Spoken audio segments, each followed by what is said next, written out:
بسم اللہ الرحمن الرحیم۔ السلام علیکم۔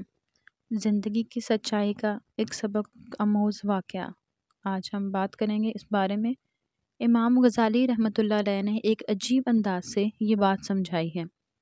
فرماتے ہیں کہ ایک بادشاہ کا بڑا باغ تھا جس کے کئی حصے تھے۔ اس نے ایک آدمی کو بلایا اور اس کے ہاتھ میں ایک ٹوکری تھما دی اور کہا کہ میرے باغ میں داخل ہو جاؤ اور بہترین پھلوں سے ٹوکری بھر کر لاؤ، بڑا انعام ملے گا، مگر شرط یہ ہے کہ جب اندر سے گزر کر آ جاؤ تو تمہیں دوبارہ واپس جانے کی اجازت نہیں ہوگی۔ اس نے کہا چلو یہ تو کوئی بڑی بات نہیں۔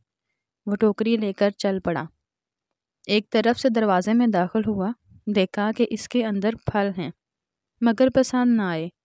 اگلے درجے میں داخل ہوا، یہاں پھل پہلے سے بہتر تھے، پھر اگلے درجے میں بہت بہتر تھے اور اس کے اگلے والے درجے میں بہت ہی بہترین تھے۔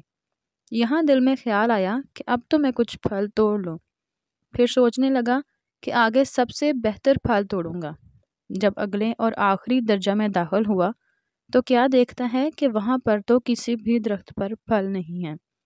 افسوس کرنے لگا کہ اے کاش میں نے پہلے درجے سے پھل توڑے ہوتے تو آج میری ٹوکری خالی نہ ہوتی۔ اب میں بادشاہ کو کیا منہ دکھاؤں گا؟ امام غزالی رحمۃ اللہ علیہ فرماتے ہیں، اے دوست، بادشاہ کی مثال اللہ رب العزت کی مانند ہے اور انسان جو باغ میں جا رہا ہے وہ تیری مثال ہے، اور ٹوکری سے مراد تیرا اعمال نامہ ہے۔ زندگی کی مثال باغ کی مانند ہے اور اس کے مختلف حصے تیری زندگی کے ہر دن کی مانند ہیں۔ اب تجھے ہر دن میں نیکیوں کے پھل توڑنے کا حکم دیا گیا ہے، لیکن تو روز سوچتا ہے کہ میں کل سے نیک بن جاؤں گا، یعنی اگلے درجے سے پھل توڑوں گا۔